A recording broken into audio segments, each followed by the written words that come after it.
Hi,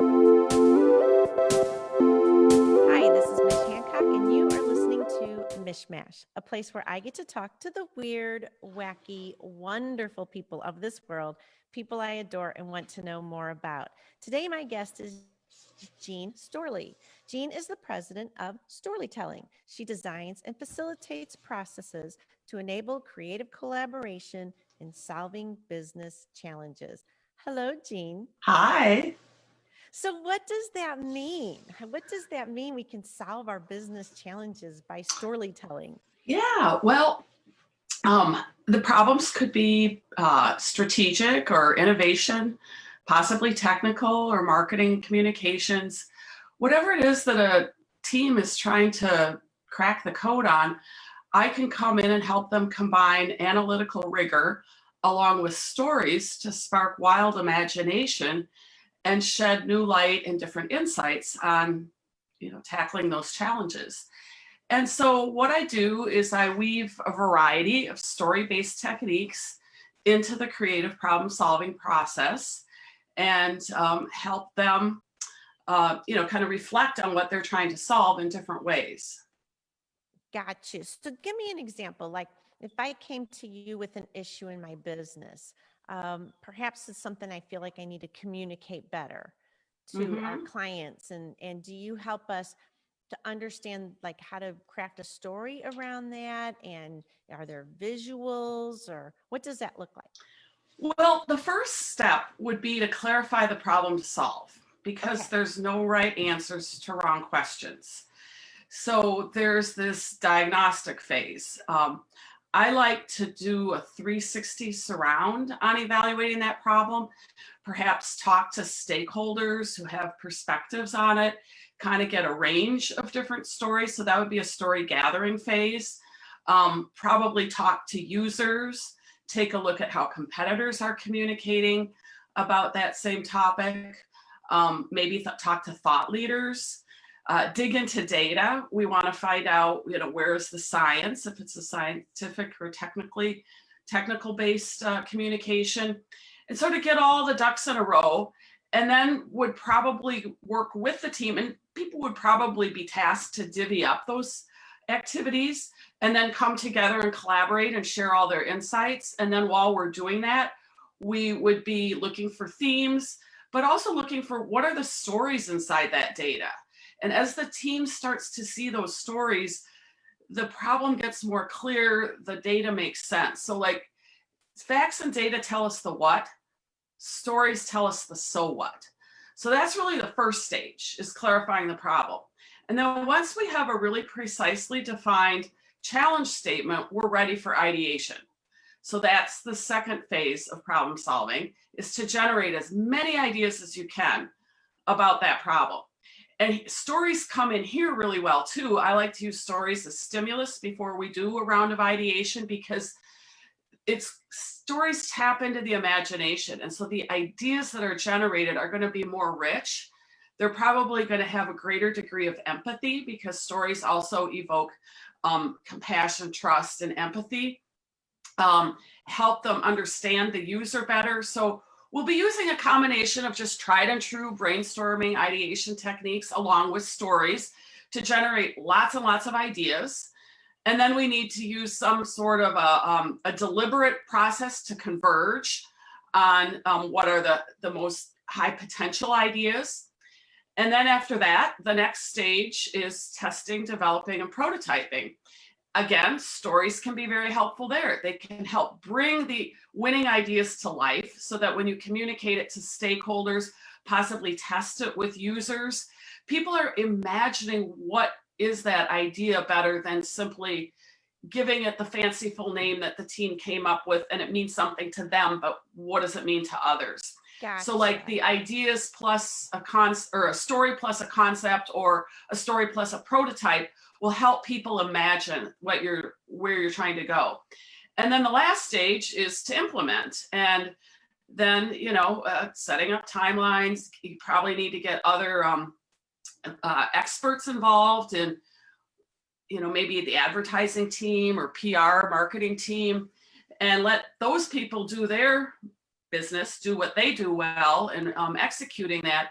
But again, that the story and the concept will inform what is the end goal so that people don't veer off track. And I've seen so often development teams go sideways because it's like the serial game, the telephone serial game where you start with one idea and every time it gets communicated, it gets sort of twisted and reinvented. Right. And that story can kind of help the team see the true north of where it is we're really heading with this concept.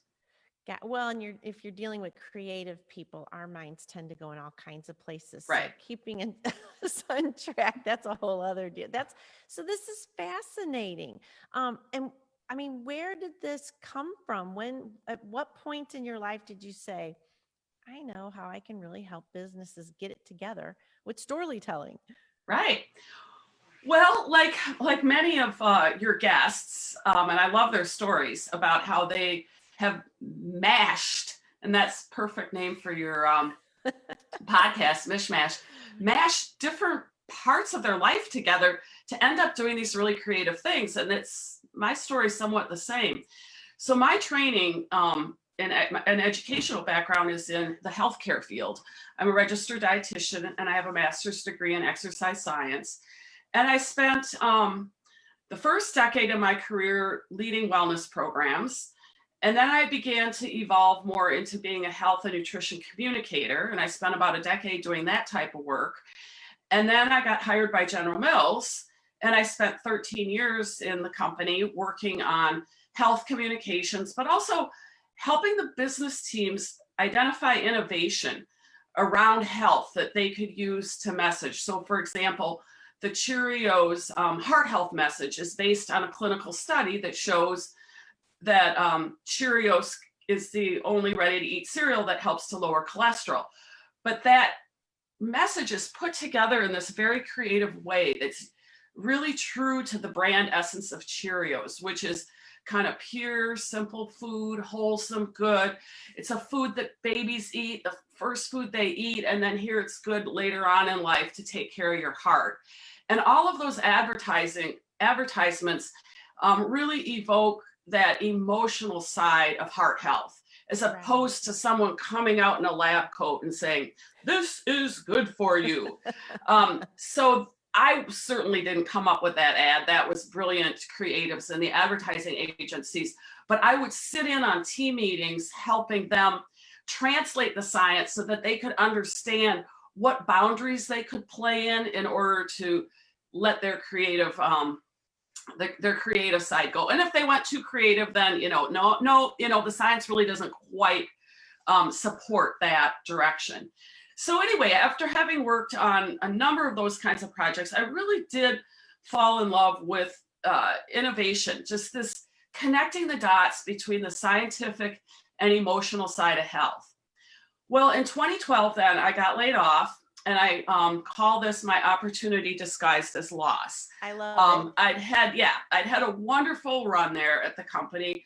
9 years were absolutely fabulous. But the last 4 years, I had really been starting to feel a little stale and wondering, is this what I want to do for the rest of my career? At that point, at the point I got laid off, I was 55. So I was very fortunate because I was also then retired out and I had little bit of a pension, which that and my severance gave me my running start to develop storytelling. And during that year, I call my severance my sabbatical. So that was the first gift, that I had this 1 year to really keep, I didn't have to worry about a paycheck because I was getting one, but to just think really deep and do a lot of soul searching about what I wanted to do in this next and probably last chapter of my life. So what insights emerged is that I was really kind of tired of the technical side of working on health projects. I didn't really want to be the one that was digging into the scientific articles and telling people you can and you can't and dotting the I's and crossing the T's. That wasn't exciting. But what I really loved was cracking the code on the problem. I also discovered that I really like collaborating with people, and that when you bring the power of people who have deep expertise in all different disciplines and unharness that, so much can be done. So that began to come to mind. And then I knew that I had good communication skills, having been a nutrition educator, a wellness coach, facilitated lots of groups back when I did my wellness group. I probably facilitated over thousands of people through weight management courses. I had a lot of insights on, how humans tick from doing that kind of wellness work. And that I started to see this role as a facilitator. So in my sabbatical then, I had to identify where were my learning gaps to reach my vision. What did I have in my wheelhouse? What were my strengths? But what else did I need to learn? So I got certified in the Myers-Briggs type indicator. So I'm certified facilitator there. And then I also went to the Creative Problem Solving Institute.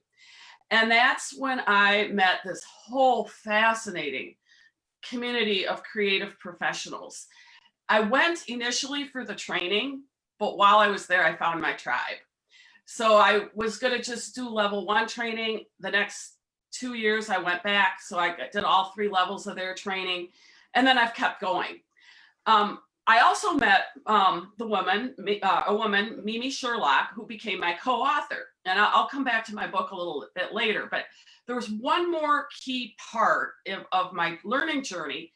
And that was when I began to discover this buzz around business storytelling and realized that I've been a storyteller throughout my whole career. Back when I did wellness classes, I would use story techniques to help people imagine how they might change and to learn from lessons in their past where they had perhaps made a successful life change before. And I found that there was this whole global movement around business storytelling. So I began to connect to those LinkedIn groups, reached out to people who I thought were really fascinating. Would start with some little private messages and then, let's Skype. And I began to meet people across the world who were doing this fascinating work in storytelling and realized I think I found a new angle. Well, and I had no idea there was a creative problem solving group out there. I think that in and of itself is fascinating, but also the fact that, and I want everybody just to think this through a little bit, that when they see a commercial on TV, and it looks easy, right? It looks like somebody was like, hey, I've got an idea for a commercial. Let's do this. All right, great. Woo, off we go, right? Yeah. It looks easy, but there's so much behind. I know with digital media, even behind just an advertisement that you put out there on Facebook, there's a lot behind that before it actually shows up on Facebook. There could be all sorts of elements that you have to put together before it goes out there. So it's good information for businesses to understand that it doesn't happen overnight. And what you're presenting to them is an opportunity really to really dig in and figure out their messaging so that they can get it out there and they can meet the goal that they want to meet. Yes. And I appreciate all the work that must go into making that happen. Plus the fact that you, recognize that bringing in all these different skill sets and minds, because you need all of them, right? You can't just do it with, we come across this all the time. There's no way I can run my company just with Mrs. Creativeness. The analytical people need to show up. Totally. I need the analytical people to show the numbers and, why this creative idea is now working type thing. And I so appreciate your thought process around all of it. And I love that you spent that time learning to really bring that was a real gift. It really changed my life. And then, when I came out of that learning journey, it really has been a whole new, fresh outlook on my career, some rebranding, some reinventing of myself. But, I'm now in a space where I'm doing exactly what I want to do. And this is what I want to do until I'm ready to retire. So I love it. I love it. I love it. So, tell us where people can get a hold of you so that they know, like, I have a feeling people are listening and going, yeah, I probably need to do it for my business. I have a problem to solve. Well, my website, www.storlietelling.com. And Storlietelling is a spin on my last name. So my last name is Storlie, Storlie, and it's just all one word. And there is a story on my last name. All right, it's a Norwegian name. Stor means big, and a lee is a valley or a meadow. And I have a Norwegian Scandinavian heritage. In Norway, the oldest son would get the farm, and all the other sons had to go somewhere else. But their tradition would be to take the name of the new land where they ended up. So I had this little childhood kind of fantasy that I spun when I found out that that was the meaning of my name, that one of my ancestors, and I felt so sad for him that he had to leave his family home. But then eventually, after wandering around, he ended up in some beautiful big meadow and lived happily ever after. So that will help you remember my name. Storytelling. So cool. I love that. I love that. And you know what? Norway is one of those places I wanted to go. Now, weirdly, one of the fascinations I have is that they have heated sidewalks. I'm like fascinated with that fact because I want those. But yeah, well, I did get to go to Norway. My daughter did her student teaching there. She was studying elementary education, and so I got to go over and travel around with her for 10 days. And they did have some heated sidewalks in Oslo, but they were also very practical. They didn't make all their walkways cement that would get slippery. They just used a lot of gravel and other kind of rough surfaces. And then they wear very sturdy shoes. And they also cross-country ski a lot. So you'd be on the city bus and people would be getting on with all their ski gear. And really? Yeah. And then when we went up into they would ski to the bus stop. Yeah. Or I don't know if they had skied from their house to the bus stop, or if they'd been to a city park skiing. I'm not really sure, but I was just amazed. And then when we went up into the mountains, we went up from Oslo, up over the Spine and then down into Bergen. And it was Easter weekend. And we got on and, we're sitting there. And this was like, more of the Eurail train. All these people were getting on with great big, like hiking backpacks. They're fully outfitted in their ski gear, carrying their skis. Sometimes they had kids and families, and they'd all get on and we're like, wow, I wonder where they're going. And then where are you guys going? Yeah. And then we'd stop at these little mountain villages, and some of them didn't even have, post office or anything. It was just simply a train stop. They'd get off, they'd put their kid in a toboggan, put their skis on, and they'd go skiing off to their mountain cabin. I'll be darned. It was how cool. So inspiring. I love that. I love that. Oh my gosh. It's a wonderful country. I encourage you to go. Everything is just beautiful, and the people are nice and friendly, and everything's very clean and orderly. I know why they end up on the happiness index at the highest ratings every year. They do. They do. Wow, how cool. And I like the practicality idea too, Yeah, totally. So sometimes we go a little overboard and we're like, ooh, bad idea, because now we're all slipping and falling and this is very dangerous. Yeah. And one of our St. Louis ice storms. So you actually have led me to, one of my questions for you was, tell us about Rosendahl. Did I say it right? Yeah, Rosendahl. That's where my daughter was living. I know. On a fjord in a cabin. Oh my gosh. When I first laid eyes on Rosendahl, it was this storybook moment. We had taken a fast boat from Bergen, which is a 2-hour ride. That's how you had to get to the only way to get to Rosendahl in the wintertime. Oh, gotcha. And that sounds cold. Yeah.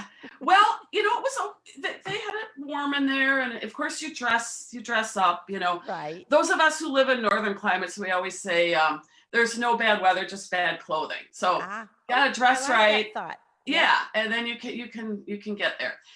So we left Bergen just as the sun was going down. We're, taking this fast boat through these fjords, watching the sun go down and reflect on the ocean. But, it's very protected back in there in the fjords, lots of little islands. And we just keep going deeper and deeper back.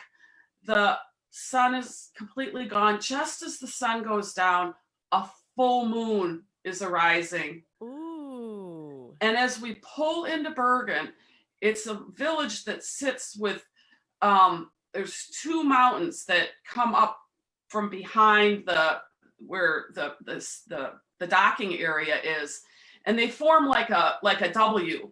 And the moon was sitting in the crotch of that W. Oh my gosh. It was like waiting for you. You were supposed to have that. It was unbelievable. And it also happened to be really close to the spring equinox. So it never really got dark that night with the full moon and then the angle of the sun. I mean, it was really like a supernatural experience. That's so cool. Here we are on Earth in a supernatural experience. Yes. I don't know why, but I'm one of those people that I want to know where the moon is at any given time. Like, where's the moon right now? And I get really excited when it shows up in awesome places, Yeah. Where my loft is, I look out at City Museum in St. Louis, and the other night the moon was like right over the City Museum. So it went over the praying mantis, and then it went over the Ferris wheel on top. And I was just like, I didn't need TV that night. I just watched the moon travel along. I love the moon. Nothing like, being on water and seeing the moon. Well, it sounds like you got to see a postcard in real life. I did. That's what it sounds like. I love it. Yeah. I did. Obviously I stalked you a little bit because I knew about Rosendahl, but one of the other things I found out about you is that you are a lover of plants. Do you have a favorite plant? I have lots of favorite plants, but I really like Asiatic lilies. You familiar with those? I am not a good plant. I'm not very good at knowing plants. Like, I can look at, I think everything's a daisy half the time. So yeah. Well, Asiatic lilies they come in a lot of different sizes and a lot of different colors, but they all look very exotic. They tend to bloom, at least up here in Minnesota, around starting early to mid-June and then into July. So they aren't like one of the early plants. And they provide this really dramatic structure. They're kind of tall stalks with little leaves that kind of come out along that stalk. And then at the top is this just really exotic flower. And so I really love those. And then they propagate, so they'll spread and you'll get a bunch of them. In my old house, which was sunny, I had lots and lots of Asiatic lilies, but right now we moved a year ago and I'm in a wooded area. So now my challenge is to learn about flowers that grow in shade.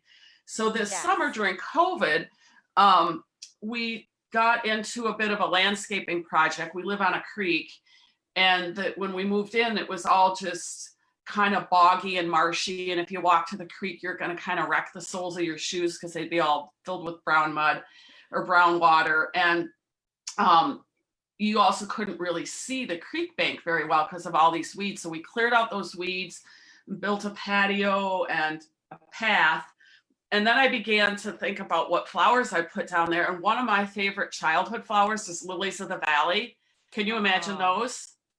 They have the little white flowers that come out and look like bells, and they remind me of fairies. So I made a fairy garden down there. I have some trolls, again, inspired by Norway. We have a troll house.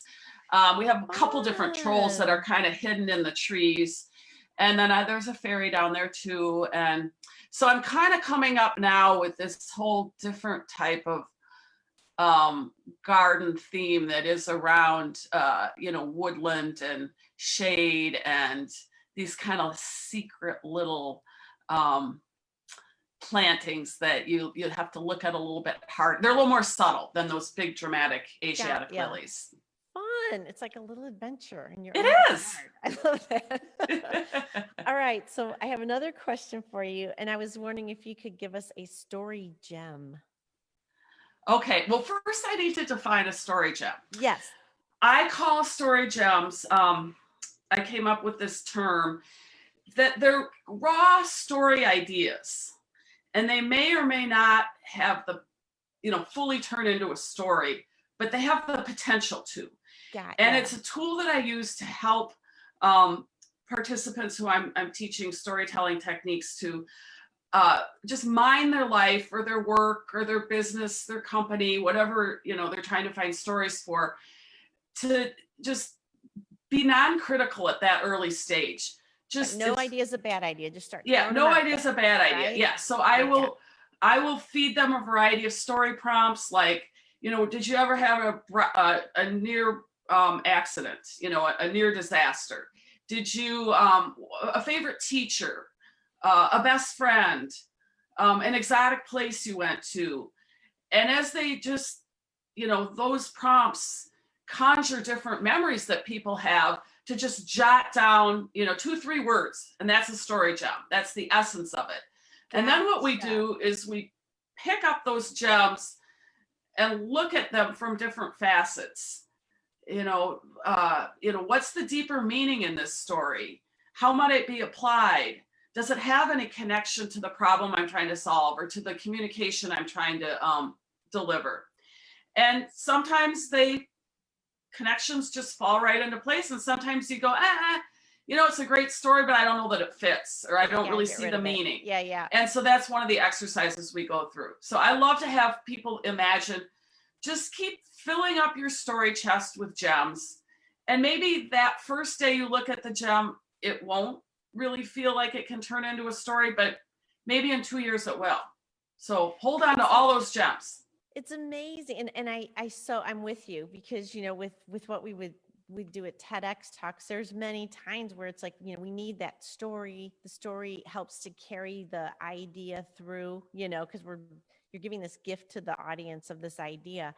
And there are times where, we have to just get real with it and be like, certain stories we're like, I know it's a great story, it doesn't fit in this one. Right. You have to get rid of it. And it's really hard to get rid of those things that you love. But when you're crafting a story or a talk or whatever you are crafting at that moment, you have to be able to really stick with exactly what you're doing. Right. And like know that what's going to bring this home is the consistency and continuity, and it all fits together like a puzzle. Absolutely. I love that analogy.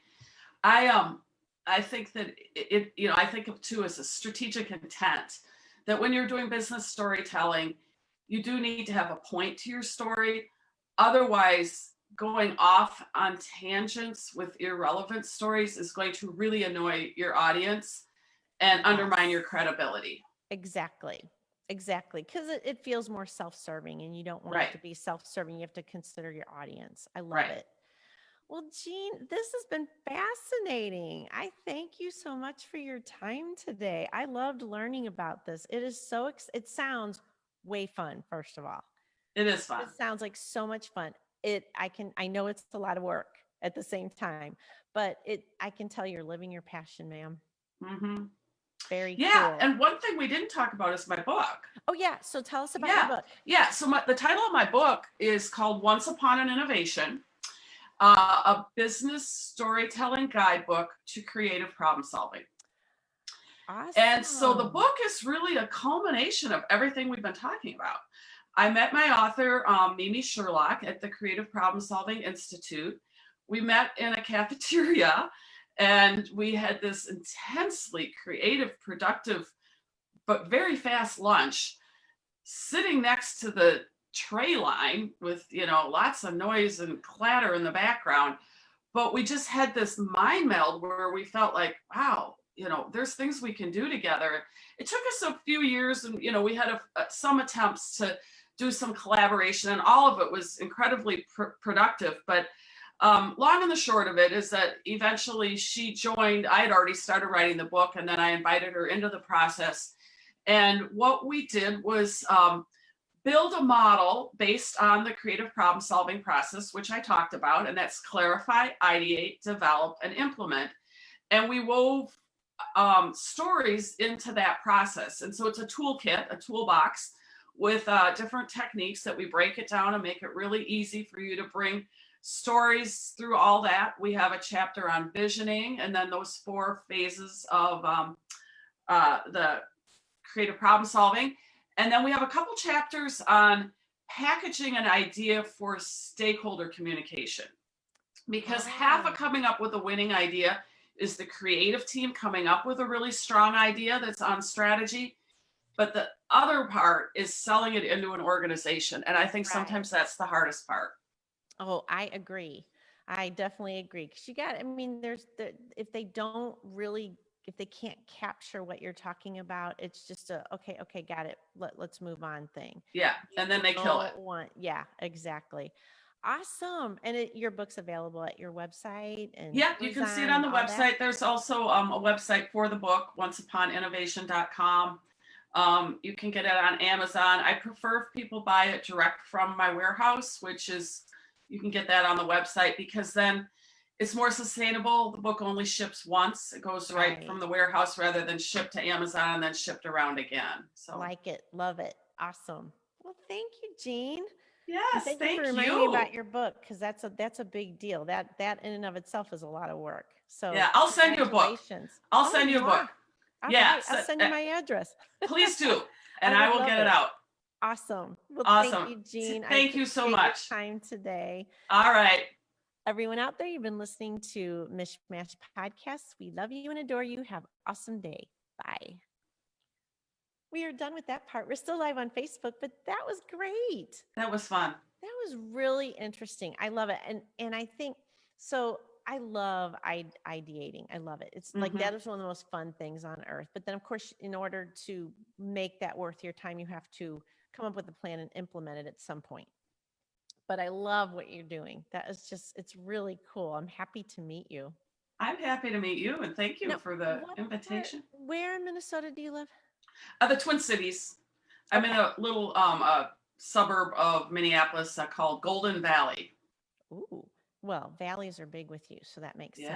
Yes, exactly.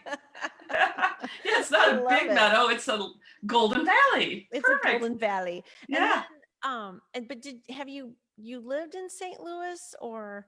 I can't recall. No, I've never lived in St. Louis. I met Jesse at the Creative Problem Solving Institute. Gotcha. Yeah, he was the first person that I met. I was standing in line to register, and this very nice man turned around and started talking to me. And then I'd run into him multiple times. And every time I talked to him, he was so friendly and so interesting, and introduced me to other people, made me feel welcome. I mean, it was part of that first moment when I was like, I think I found my tribe.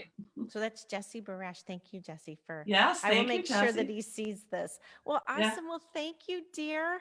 As soon as we get this up and out there, we will let you know. But it's live on Facebook, so you can always share that. All right. All right. You have an awesome. You take care. Yep. Bye.